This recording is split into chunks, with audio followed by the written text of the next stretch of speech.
यहाँ आकर प्रिंस नहीं देखा तो कुछ नहीं देखा। कुछ नहीं देखा। ऑल इंडिया रैंक 87 प्राप्त की। बच्चों के लिए 108 करोड़ की स्कॉलरशिप्स हैं, 75 लाख के केस अवार्ड्स हैं, जो मेरे को नहीं आता था एक एक चीज़ समझाई बैठा के, personal guidance the. Learning efficiency and academic potential. ये एग्जाम की जो आपने डेट्स हैं और रजिस्ट्रेशन वो कैसे कर सकते हैं? इस साल आप प्रिंस के टॉपर हैं नीट के। हाँ, ये हमारी लीव रिपोर्ट उसके सारे स्किल्स के बारे में बताएगी। नमस्कार, मेरा नाम है कृष्ण डियर और आप देख रहे हैं केडी न्यूज़। आज मैं उपस्थित हूँ सीकर में और सीकर के बारे में आपने कहावत सुनी होगी कि यहाँ आकर प्रिंस नहीं देखा तो कुछ नहीं देखा। कुछ नहीं देखा। बिल्कुल सर, आज आपने जो एग्जाम की लॉन्चिंग की है, क्या ये एग्जाम है, इसके बारे में आप हमें दर्शकों को बताएं। सबसे पहले तो केडी न्यूज के सभी दर्शकों को नमस्कार। प्रिंस ओलंपियाड 26 10.0 नए वर्जन का अनाउंसमेंट हो गया, जिसमें बच्चों के लिए 108 करोड़ की स्कॉलरशिप्स हैं, 75 लाख के केस अवार्ड्स हैं, सिंगापुर का टूर है और इन सबसे अलग महत्वपूर्ण प्रिंस की leave report, learning efficiency and academic potential सबसे महत्वपूर्ण। अक्सर हम देखते हैं बच्चे छोटी क्लासों में बहुत बढ़िया चल रहे हैं, जो वो बड़ी क्लासेज में जा रहे हैं तो पिछड़ने लग जाते हैं, क्योंकि पोटेंशियल का पता नहीं चलता। आपका पोटेंशियल यहाँ छिपा हुआ है लीव रिपोर्ट में, वो हर बच्चे के लिए निःशुल्क है। प्रिंस ओलंपियाड में जिसने रजिस्ट्रेशन किया है, जिसने एग्जाम दिया है, उसको वेरी स्पेशल लीव रिपोर्ट भी साथ में मिलेगी। सर, ये एग्जाम है, ये कौन कौन सी क्लास के विद्यार्थियों के लिए, कौन कौन से बोर्ड के विद्यार्थियों के लिए और कौन कौन से मीडियम के विद्यार्थियों के लिए है? अपन कहते हैं कि जब बच्चा समझदार हो जाए, 5वीं क्लास से लेकर 12वीं क्लास तक के बच्चे इस एग्जाम को दे सकते हैं। Completely online and free registration है और ऑनलाइन ही स्टेज 1 एग्जाम है। बिल्कुल सर, ये एग्जाम की जो आपने डेट्स हैं और रजिस्ट्रेशन वो कैसे कर सकते हैं? डिजिटल का ज़माना है, तो आप सीधा princeedup.com पे जाएं, वहाँ पे आपको रजिस्ट्रेशन होगा, सारी डिटेल्स मिलेंगी। फर्स्ट स्टेज है वो 13 और 20 सितंबर किसी एक दिन दे सकते हैं। सेकंड स्टेज 11 और 18 अक्टूबर को क्लास वाइज है और फिर 25 अक्टूबर को रिजल्ट है। उसके बाद एलिट स्कॉलरशिप कैंप है और उसके बाद सिंगापुर का टूर है। सर, आपने बात की कि यह जो एग्जाम है, आपने कितने वर्षों से आप एग्जाम करवा रहे हैं और अभी तक प्रिंस ओलंपियाड को कितने विद्यार्थी एग्जाम दे चुके हैं? मेरे हिसाब से ये एग्ज़ाम अलग अलग फॉर्मेट में पिछले 15-20 साल से चल रहा है और लगभग 8-10 सालों से प्रिंस ओलंपियाड के फॉर्मेट में एग्ज़ाम चल रहा है।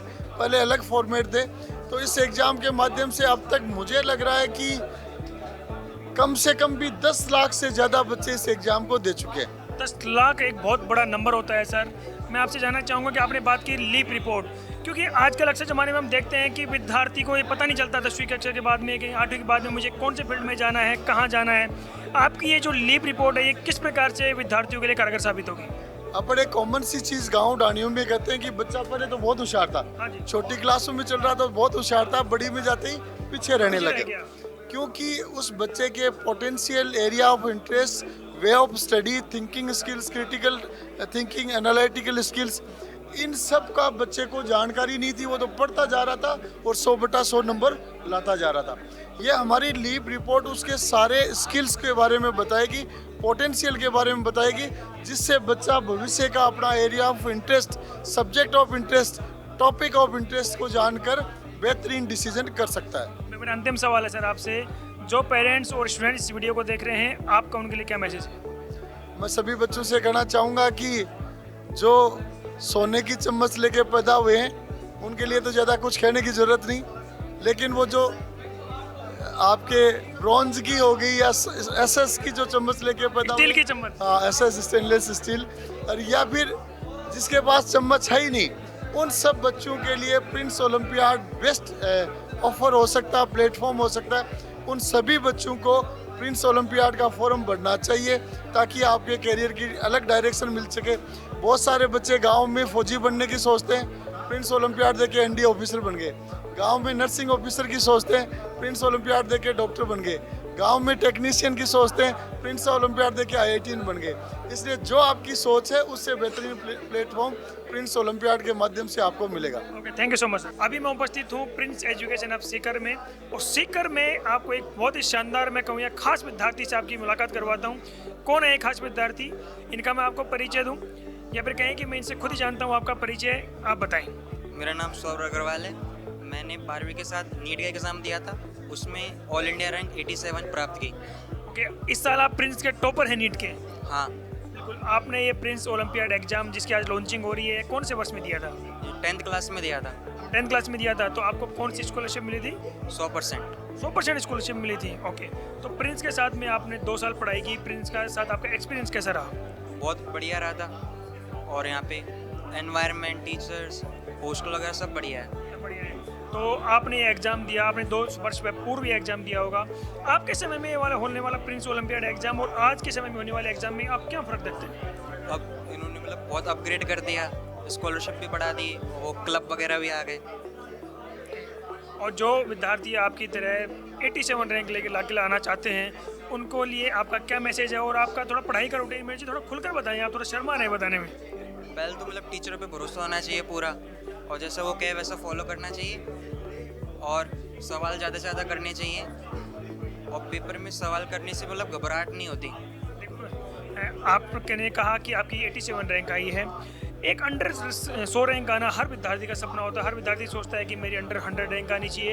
एक 100 रैंक जो विद्यार्थी इस वीडियो को देख रहा है और आने वाले एग्जाम में लेकर आना चाहता है 2027 नीट में, उसके लिए आपका क्या मैसेज रहेगा? आप उसको किस तरीके से गाइड करना चाहेंगे कि भाई आप इस तरीके से पढ़ाई करो, ये पढ़ाई करो? एक जो आपका रूटीन है वो थोड़ा बताइए हमें। जैसे रूटीन तो ऐसा था कि हमारा सुबह से 7 से रात के 12 बजे तक पूरा शेड्यूल फिक्स था।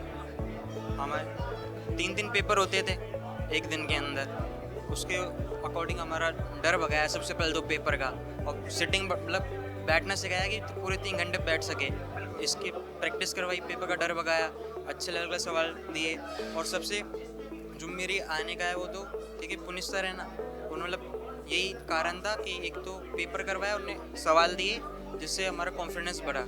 वरना जो ये जब मैं 12th में था तो मेरी फिजिक्स इतनी अच्छी नहीं थी, फिर उन्होंने सवाल अच्छे से करवा के उसको अलग लेवल पे पहुंचा दिया। बिल्कुल कि जर्नी ये बहुत बड़ी जर्नी होती है, इसमें कई बार अप्स एंड डाउन्स आते हैं। तो आपको 12th में फिजिक्स में थोड़ा अप डाउन हो गए थे आप, तो उसके बाद में आपको यहाँ के टीचर्स और यहाँ के सिस्टम ने कैसे मोटिवेट किया? उन्होंने मतलब जो मेरे को नहीं आता था एक एक चीज़ समझाई, बैठा के पर्सनल गाइडेंस दी, और भले एक बार में नहीं आता तो बहुत बार बताया।